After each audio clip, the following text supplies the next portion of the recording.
Hello, everyone. Good morning. Welcome to another episode of Secrets in Medical Device Sales. We are so excited to bring you guys this episode today. I personally cannot wait to talk about it. Oh, I love this. What's so fun is when Lisa and I started this podcast, gosh, we're going on 2 years. I One of the know. it's crazy, isn't it? But what's so fun is like here we are, two women out there in a field of medical device, feeling lonely sometimes, feeling like, gosh, there's no direction. Who can help me in this area? Who can help me in that area?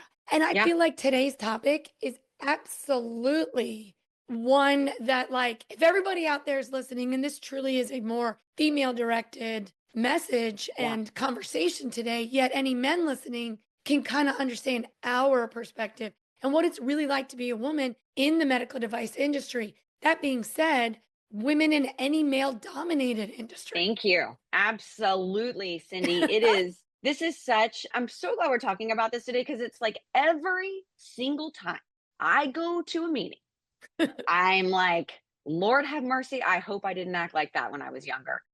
Like I'm just blown away. Still to this day, I'm like, what are you doing? You're not helping yourself. And so we're going to talk about a couple things today, you guys, that are going to really be good, hard hitting tips for you to continually be mindful when you go to meetings, whether they are industry sponsored or they're company sponsored or anything, any type of situation where you are around your colleagues or your customers or anybody for that matter. I mean, you can even apply this to your personal life when you go to a banquet or you go to another house party. There are things that, as a high performing female in a male dominated industry, you have to be. And we're going to talk about those things today, a couple of those things. And it's always taking the high road, first and foremost, always making sure you're on the best road possible and in the best light possible. And there's reasons behind that. And we're going to talk about that today. Very exciting. How many of you out there have national meetings coming up, have conference meetings coming up, even team meetings? Today, we're really focusing on women in male dominated meeting spaces, action steps you can take for taking the high road, and we're outlining them in 3 simple ways. I'm just going to give it away. Today's all about giving it away, and then we're going to make it fun. The 3 ways we're really going to outline, we're going to talk about knowing your audience, knowing yourself, and knowing your purpose. But first, nobody does it better than good storytelling than Lisa. So kind of set the stage, because this is a really important episode, although I gave away secrets, but it sounds simple, but is it really? Yeah. No, it's not. It's a lot of self-discipline. So, all right, picture this, right? You're at a meeting. It's an industry meeting, but it's also a industry being in medicine, but there's companies there as well as your physicians or your nurses or your techs, just your customers in general, right? Actually, even any male dominated industry, they're your customers at these meetings. And it's 10 o'clock at night and everybody's at the bar. That's where everybody congregates, Cindy. It is unbelievable. At any meeting I've ever been to, it doesn't matter how late dinners go, everybody still always goes back to the bar. And some people will stay very late. And you, as a rep, as a salesperson, you want to be in front of your customers and you know this is the time to be there. But I'm just going to tell all of you ladies, this is not the time to try and fall into the trap of let's stay out till 1 or 2 o'clock at night or in the morning just because my guy colleagues do it. I'm going to do it. Number 1, do not ever do that. And number 2, you don't have to get drunk in order to still make an impact, okay? You can go up to the bar and order a sparkling water. I understand they may be popping bottles of Dom Perignon. That does not mean that you need to go and get drunk and start drinking this late in the evening. It gives off a terrible vibe. But it's very hard to do that when all of your customers are out there and they're like, hey, and they're buying you drinks and they're doing this and that, or even your managers or colleagues are like, hey, have another drink, have another drink. I'm going to tell you right now, ladies, it is not the place that you want to be. It is not hard. It just takes discipline to walk into that same situation where everybody's hugging and smiling and drinking and cheersing, and you grab your sparkling water and you can do the same thing. And you see them and you talk to them and you make impactful conversations, and then you go to bed and you wake up at 6 in the morning or 5 in the morning and you're fresh faced, you look good, you feel good, your brain is on spot, right? You're ready for a good meeting versus you're hungover, you have a headache, you don't want to get out of bed, and you drag yourself through the ritual of the makeup and the this and then that, but you are not looking your best, nor are you feeling your best. So, Cindy, I've probably had this happen to me 300, 400 times. And like I said, I hope that when I was younger, I wasn't making these mistakes, but I know I was. But now looking back, I'm like, what was I doing? This is not a good look. You have to take the high road. And there's time and place to let your hair down. And I think the environment in these meetings gives us a false pretense like, oh, I'm with my college friends. These people are my Oh, friends. This is the fun yes. time we've worked. Like in college, you study all day, you work hard, Yeah. you go out to the bar on the weekend, you let your hair down, you're partying, you're laughing, you're blowing off steam. Hmm. This is not let your hair down, blow off steam time. And something you said is so true. So easy to drink water. However, I am in tune to those who are not as comfortable holding water because I know there's this male colleagues. Oh, why do you have that glass? And you know what? You're right. Sometimes it's You're not right. worth it. Yeah. You can hold a glass of alcohol and you can sip it. You can enjoy a glass of wine, a glass of champagne if you want. Just make it last hours. Nobody knows that you haven't refreshed that drink 4 times. That's a good Nobody, point. That's a you good know, point, Cindy. You're right. I've done that before and, too. Yeah, and absolutely. drink a glass of water in between. Have a Yeah. glass of wine, enjoy yourself, but know yourself. Make sure Yeah. you're eating food. Don't go dehydrated going Yeah. into that. You've probably drank coffee all day long sitting in a meeting. Wait, I never drank any water today. We've gone 5 hours till we had our buffet. We're like in prison. We can't eat till later. And you realize you've gone 5, 6, 8 hours. You're like, oh my God, I Hmm. haven't eaten. I have Hmm. nothing to drink. You pick up Take care alcohol of and it yourself. Yeah, totally, so absolutely. you have to be aware of that. That's just really, really important. It's just as a reminder, if you're about to go into a meeting, remember that. Well, can I tell you too, really quickly? And I totally forgot to say this. The whole reason of my story is not that long ago, I was at a meeting and oh my gosh, there was the girl that is totally out of her mind, drunk, all over a customer. And it's like, what are you doing? You're not helping us as women give a good impression. And it's like, come on, come on. And I had to get her out of the bar seat. And I'm like, hey, come with me. And then I pulled her off to the side and I was like, it probably is time for us to go to bed. Aren't you tired? And I talked her into going to bed. The next morning, she was like, oh my gosh, girl, thank you so much for saving me. I don't know what I was thinking. I'm like, yeah, well, you aren't helping our situation here either. So I didn't say that, but it's like, come on, do us all a good favor, do yourself a favor, and just don't ever let that get out of control. You're right. There's a time and a place to let your hair down. And it's never at a business meeting. It's never at a customer interfacing meeting at all whatsoever. It's never that. It's Hey, about taking that high road. and great girl code there. Way to look out for the others because I can think of some women in this field that are tiny women. Okay. Yeah. And Oh, one yeah. glass of alcohol is like Hmm. four. Sometimes when you see that, and I mean, we've all been guilty of not, like I just said, not even realizing you're not hydrated. You just Yeah. forget because you're in a different place, you're traveling. So thank you. So, girls out there, message watch out for your fellow girls. Okay. Step one. Yeah. Let's dive into knowing your audience. You're Yep. going to a meeting, Mhm. you are about to head downstairs, and you're like, wait a minute, let's think for a second. Who do I need to speak to? All right, let me use the example. It's always easier if we're in the right mindset. Maybe you're going to not just a company meeting, let's do like a industry meeting. Okay. Okay. So you're going to have your company there. Always you're going to have upper management, whether it's your Yeah. direct leader, whether it's a coworker that's more tenured than you, whether it's your VP, your CEO, your COO, then you're going to have other companies higher level, higher level. These are meetings where you guys got to remember this big brother is watching. Now, Yeah. you might be thinking, okay, I may going to speak to who's going to be there. So know that, but also know who your customers are. Do you have doctors at this meeting? And then you have to kind of think about that because in an environment, we're just on this topic of alcohol. There's many cultures, many religions, many, like if you're talking doctors, who do not incorporate alcohol into their own morals, their own Oh my gosh. existence. Some cannot drink due to their religion. Maybe some are recovering alcoholics. Maybe some have a speech in the morning. They're going to go talk and they don't want to have alcohol. So it does you such a good advantage to know your audience and think of these things ahead of Yeah. time. Oh my gosh, I have like a great example of this. So I Sure. have a number of physicians that have different religions, but I have one in particular who I really just love taking him out. It's such a good person, but he doesn't drink at all. Okay, number one. But also in their religion, they can't even have it in their food. It's very specific on how food has to be prepared. And Huh. so I am very mindful of that.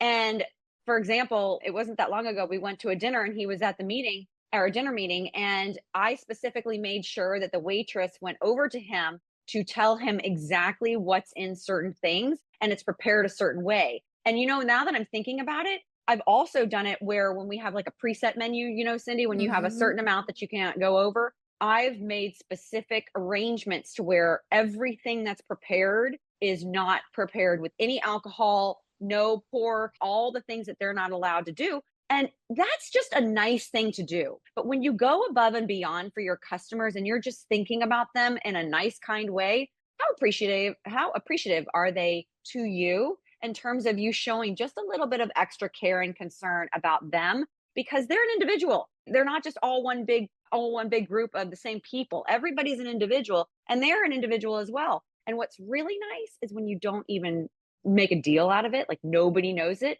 Their plate is set in front of them and nobody knows that they have it specially prepared for them because then that singles them out.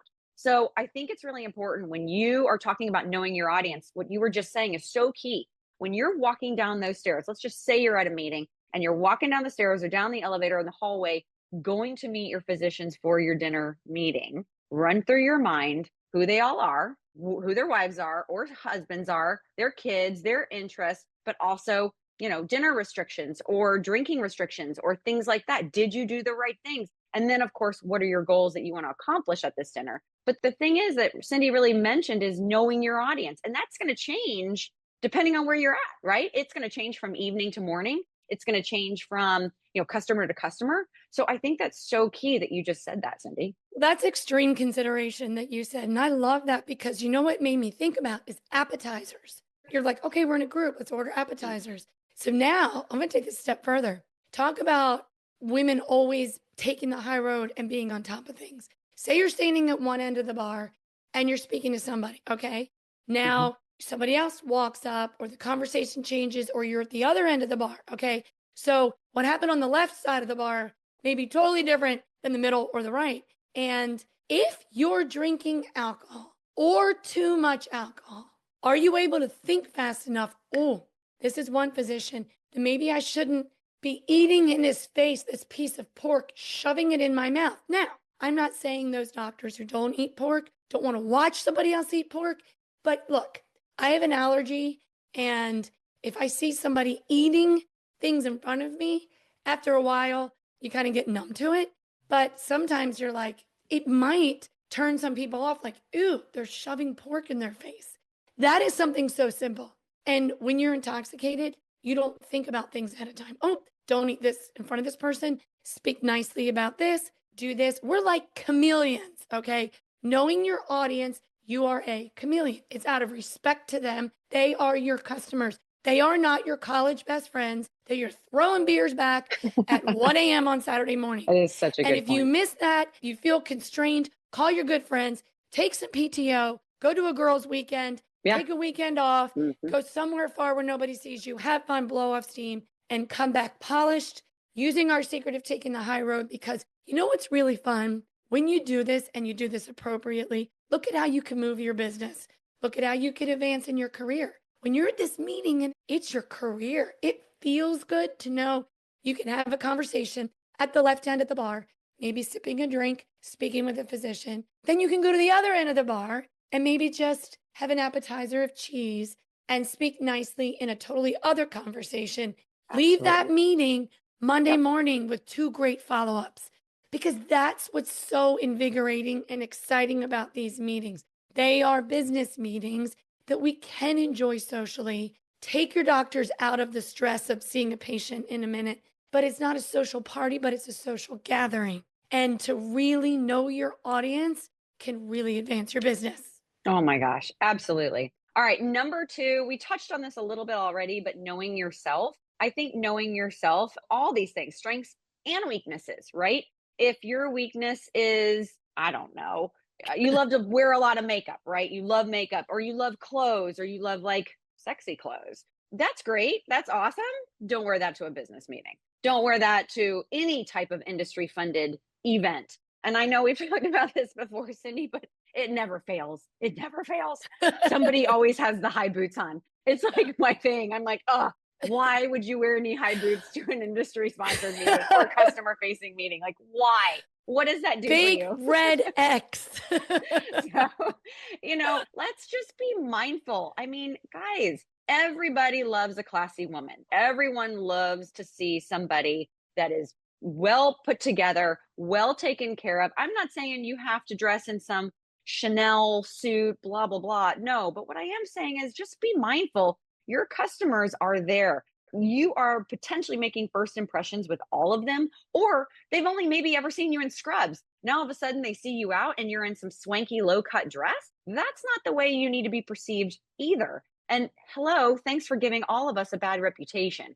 So take the high road, dress appropriately. I'm not saying you need to be buttoned up with, the collar up to your earlobes, but let's be mindful of what we're wearing. No short skirts, no knee high boots, no low cut. It's just, it doesn't help the overall impression of you. And don't forget that Big Brother, like you mentioned before, is always watching. I mean, listen, these places that we're going to, these meetings, the hotel stays, the dinners, the drinks, that's all covered by your company. If you all of a sudden are showing that you can't respect that, that's not going to look good on you and ultimately on your future with the company. So you really need to be thinking about that. I know it's a lot, but it's like, it's so important. And one small little mistake can have big ramifications if you're not careful. Exactly. And we've really focused a lot of this around the bar, but you and I have talked about this before. How many of us are maybe at a meeting or heading to a dinner? Many times you can either get an Uber or maybe you're driving. Oh, good So point. I know this sounds silly, women, but how short is your skirt when you sit down? Are you climbing in the back of an Uber in a short skirt? Are you driving where you have heels on and your skirt's going to roll up? Also, never ever have drinks if you're going to be the driver, especially driving your Oh, daughters. yes. Always plan ahead. Know yourself. Know where you're going to be in this meeting. Know what you're going to do. There's such great business wear out there. Maybe it is a little bit just above the knee. It can still be a short outfit. But when you sit down, you're not showing your whole leg. Again, plan a trip with your college friends and wear that out there. It's so silly, but as women, sometimes we have so many great ideas. We're very smart. We have so many great things we can do to partner with physicians. But when we show up in the wrong outfit, we've already said the wrong thing without ever opening our mouth. Men, it doesn't work that way for them. They can wear the shortest pants, no socks. They can have the Jonas Brothers style. They have the right to walk in like the NFL draft, wear anything, sneakers, flashy, green. I mean, I love watching the football players in the NFL draft because it's like a fashion show for me. I love their character. Men can wear that to meetings. Doesn't matter. Women No. cannot. And I know that sounds wrong, but it is what it is. And if you're looking at your advancing your career and partnering, just stay within a mold, yet be yourself. You always have to authentically be you. Knowing yourself, we did a great episode in our Power Play number 10. But when you're wearing something that you feel good in and you're not so worried about, you're relaxed. You're relaxed, you're you. You can have conversations that really come from the heart, come from your mind when you're thinking of your career, and you can run with it and you can have a really, really great meeting when you're wearing the appropriate things, acting appropriately, and speaking appropriately. That's how you know yourself for number 2. I love that. I loved all of that. That was perfectly said. I was trying to think of that saying, hate the player, not the game. But it's like, don't even hate the players. If they're men, they're men. You chose to work in the male dominated industry. So just outsmart them, So what if they can wear something and you can't wear it? It is what it is. We're high performing women. We really don't care. Number 3 is, and we've kind of touched on this as well, but really know your purpose, right? Know your higher purpose. What is your ultimate vision? I'm just going to say it. If you're in this industry and you want to be, or you are a high performer, you've already chosen to take that high road. It has to show up in everything that you do. And we just talked about all of it. The way you dress, the way you hold yourself, the way you act, the way you manage alcohol, the way you manage any type of situation. You must always be mindful of what your higher purpose is, because I will tell you this, ladies, when you forget and you make a mistake, sometimes those mistakes can follow you for the rest of your lives and in your careers. You have to be so careful. Now, that doesn't mean that we don't all make mistakes. We all do, and people can be forgiven. But if you make a really poor choice on something, that potentially will follow you. It for sure will be in the back of your customers' minds. And that's just not something that you want to have following you around as this cloud over you at all times. Now you're having to prove that you're not that person, right? So if you know your purpose or your vision and you keep that in your foremost mind at all times, it will dictate the way you dress, the clothes that you pack for that meeting, the way you dress, the way that you act, how much you drink or you don't drink, what you say, and what you get done in that meeting or that interaction with that customer. If you continually keep that purpose in the back of your mind and remind yourself, you will be able to ultimately be super successful with every customer interaction as long as you keep it on the high road. And you know what? So what? It might take a slight bit of effort to be on top of your game. And maybe men don't have to think about this. But hey, you have tuned in to the Girls of Grit, right? That's who we are. That's right. And we know you high performers out there have grit within you to do this too. You're listening to us because we've been there. We're here to help you. And she's right. Knowing your purpose, have a goal. Do men think like that? No. But guess what? This is a slight edge for us. And if it's what makes you become even better every day, that's great. And when you know your purpose, you have a successful meeting and you get to enjoy yourself. I've come back from meetings really excited and advancing more in my business. So now here's the bonus in knowing your purpose. Okay. We love to give the slight edge for all of you girls of grit out there because that's who you are. And this is this. Be somebody that stands out. After this meeting, now it's up to you to follow up. Maybe you send a great email. Maybe the old-fashioned thank you note. And you know what? Many of your doctors still follow text messages, but say everybody's flying home on a Sunday. A very simple, professional thank you, enjoyed such and such conversation. Highlight something good and thank them, and maybe something they shared, their family, something personal, whatever. But that is the icing on the cake, showing up as taking the high road. Do something that somebody who came there to party would not. And that, my friends, helps you stand out, knowing your audience, yourself, your purpose, taking the high road as a high performer. You will leave these meetings with confidence, professionalism, and ultimately having stronger relationships and greater success. Cheers to all of you. So whatever you're going to say.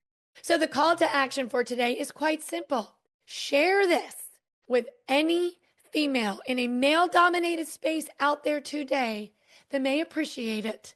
Cheers to all. Cheers. Oh my gosh, Cindy, I am so glad that we are doing this episode today. I literally just got back from a meeting with a ton of customers, and girl, I still see these mistakes being made every single time I go to one of these meetings, and I just want to scream, listen to us. Well, I'm excited because as the Girls of Grit, girls out there, we got your back. Oh yes, today we want to make sure you go to meetings leaving with leads, whether it be for your career or your business. You leave with leads and not regrets. So tune in. This is going to be a very exciting episode.